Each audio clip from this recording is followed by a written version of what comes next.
As a Jets fan, I am so happy for Sam Darnold. Congratulations to the New England Patriots and the Seattle Seahawks on making it to Super Bowl 60. They have both chartered the uncharted territory and made it to the Super Bowl in a year where very few people would have thought that either of them would be playing in this game. But we'll talk about them over the next 2 weeks because I had to start with the guy that feels most personal to me in all of this as a Jets fan. And that's my quarterback, or my old quarterback, Sam Darnold. I can't believe he's going to be playing in a Super Bowl. I mean, I can believe it. I've always believed it to be possible. But it feels surreal to see it actually happening, to see him succeed at a championship level after we failed him as an organization. It is an awesome, inspiring comeback story. And genuinely, I couldn't be prouder. I couldn't be happier for him. And I know I'm probably sounding like one of those exes that can't stop thinking about their old lover, now thriving in their new relationship and killing it in their new job in a new city, while here I am down in the dumps with my green curtains and a 3-14 record just thinking about it. But no, I'm so happy for him. Genuinely, it is one of my happiest moments I've had as an NFL fan over the last 10 years, which probably says a lot more about the Jets than it should, but it speaks to the source of pride that I have to see him succeed like this, and I know I'm not alone in that feeling amongst the Jets fan base. Let's actually establish some context and go back in time to relive the movie-like story that Sam Darnold's career has been, starting with the 2018 NFL Draft, when the Jets traded up from the 6th pick to the 3rd pick to be honest, they didn't even know who exactly at quarterback because it was widely thought that Sam Darnold was the top overall guy in the draft and was likely to go first overall to the Cleveland Browns. Now, obviously, they took Baker Mayfield, and so the Jets got Sam Darnold as the 3rd pick, the most highly touted player. They were coming out of that draft regarded as the winners. With those types of expectations in this market, though, comes adversity and pressure. And that came right away for Sam Darnold in prime time on his debut Monday Night Football against the Matthew Stafford led Detroit Lions. And Sam Darnold's first career pass was a pick six to Quandre Diggs, who is now a Seahawk. This is really coming full circle. But in that moment right there was the first chance for Sam Darnold to face adversity in the New York market. And there was something, I'd forget if it was on NBC or Fox in an interview, but someone noted his scouting report, and I'll see if I can put it here. Okay, but I get down to the bottom of the page. This is the thing that I thought was most important. Not affected by failure. Interceptions, bad game, he just keeps coming. They said his strength was failure did not scare him. And maybe that was kind of epitomized from the start because the way he played in that first game after the pick six was phenomenal. 48-17 blowout win. He played very well too from an efficiency standpoint. And that was the start of something.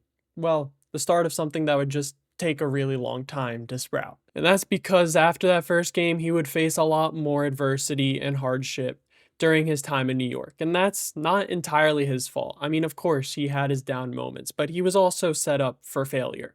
Just think about his receiving core in year one of his career. Robbie Anderson turned Chosen Anderson, Terrell Pryor, Quincy Enunwa, Chris Herndon was his second leading receiver, who was a tight end, and most of you probably have never even heard of that name. But still, in spite of that promising enough rookie season for the Jets to have faith going into year two, and with that starts the instability from a coaching standpoint. Todd Bowles fired after this season, and in comes he who shall not be named. And with that reinforcement came more reinforcements offensively. In comes a new wide receiver one, Jamison Crowder.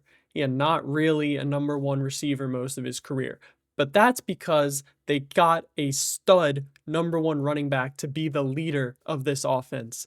Le'Veon Bell from the Steelers, which, as is the case with most aging stars that come to New York these days, not to name names, that didn't really go so well. This all gets paired with a bad offensive line, and all this lack of consistency and talent and stability culminates in what becomes a state of dysfunction all around him. Part of it due to his own bad luck with the mononucleosis as the memes start to come in, entering the season as he missed the 4 weeks, and it all culminates in the Patriots game. the Ghosts game. And unfortunately, that game and that performance in that spotlight became a meme and became the signature moment that defined Sam Darnold's career for years. And from that point forward, not much changed during his time in a Jets uniform. The personnel around him never really upgraded. The play calling and coaching around him, well, it's about as bad as it can get.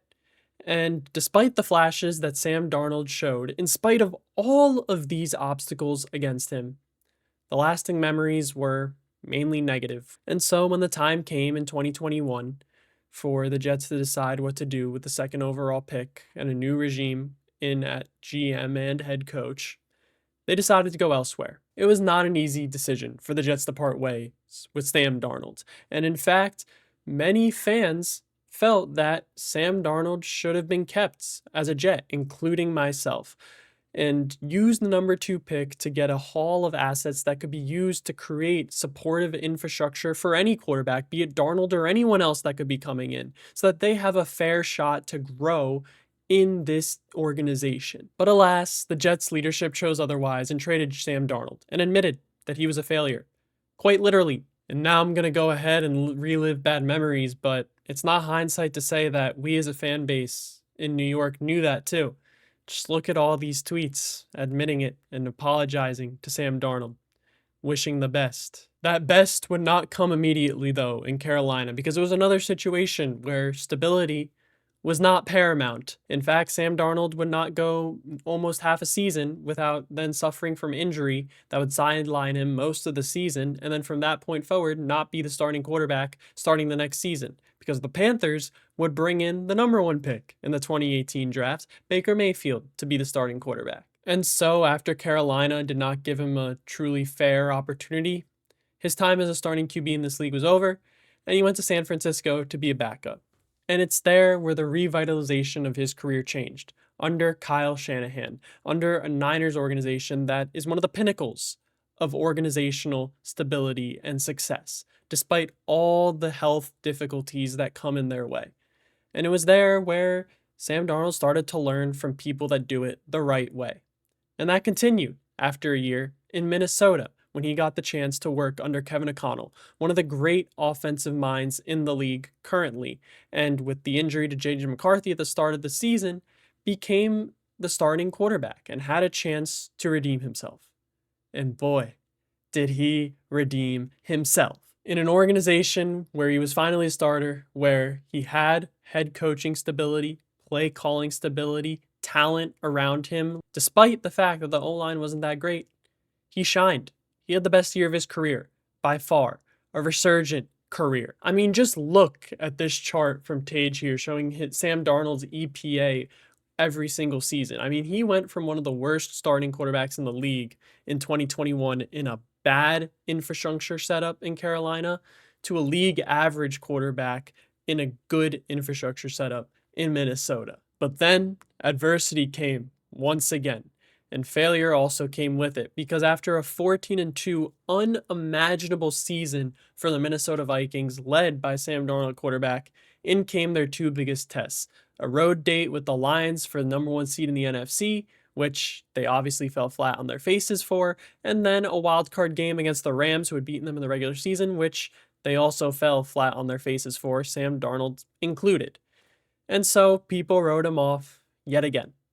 But unlike another former Jets quarterback, Sam Darnold did not write back. Minnesota didn't write back either in the form of a written contract for him to sign to stay their starting QB, because they chose to prioritize J.J. McCarthy, their own first-round pick from the season, after his injury, to give him a chance to be the starter and develop him in the rookie contract, which understandably so. Obviously, that has not worked out in hindsight. But it left Sam Darnold without a home, yet again, another organization that passed on him and didn't give him the full chance. But then, at last, comes a team that is willing to give him a chance to be their QB of the future.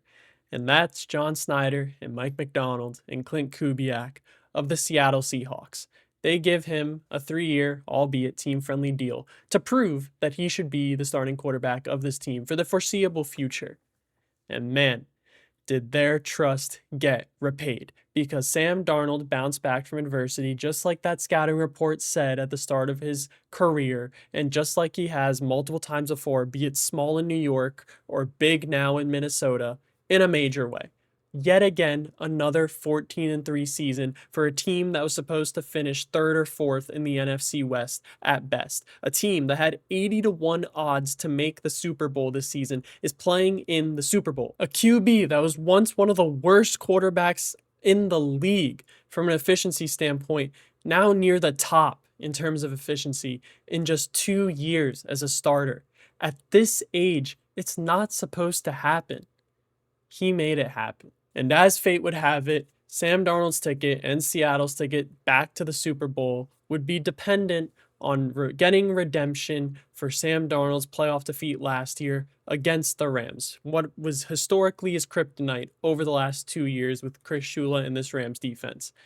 And they got redemption in a major way because they had the best performance all season. Sam Darnold had the best performance of his career on the biggest stage with so many people doubting him and relative to Matt Stafford, including me. I picked the Rams because I believed their offense could be more efficient than the Seattle's offense. And boy, was I wrong, even as a Sam Darnold truther. And boy, am I so happy that I was wrong. And now, of course, as fate would have it, as we enter the final chapter of the Sam Darnold comeback story, one of the most inspirational stories in all of sports, that final chapter on the biggest stage is against that team on this stage with a chance to conquer those demons that have defined what people have thought of him as a quarterback his entire NFL career to this point. The ultimate chance for redemption from that first point of adversity. Could you write it any better?